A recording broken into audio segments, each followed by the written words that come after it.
بصوا الشاشه عامله ازاي يا جماعه. ادي حته البورده بتاعتها اهي، تمام. وادي السماعتين خساره فيهم 2 جنيه فكه، والبورده خساره فيها جنيه ونص. تقفيل ما تعرفهاش راس من رجلين. بص كده دلوقتي هي جايبه ايه؟ بص جايبه كونفي خساره فيها الفلوس. بص عامله ازاي، شايف؟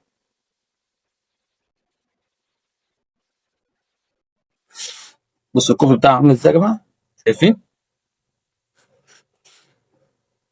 اهو.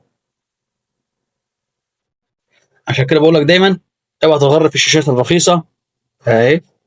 بص كده ملهاش تصليح عامه، الكوفي بتاعها موجود اصلا. كوفي اهو، المسطره الطويله دي كلها اهي، شايفينها؟ ده الكوفي بتاعها اهو. بص مسطره طويله ملهاش اي لازمه. عشان كده بقول لك اوعى تتغر، وتغرك السعر وتغرك الحاجات دي. هتلبس في الحيطه زي ما الصاحب دي لابس في الحيطه اهوت، ومش لاقي لها تصليح ولا طين فوق دماغها. يلا عجبك الفيديو ما تنساش تشترك في القناه وتفعل زر الجرس وصلك كل جديد، وصلي على النبي.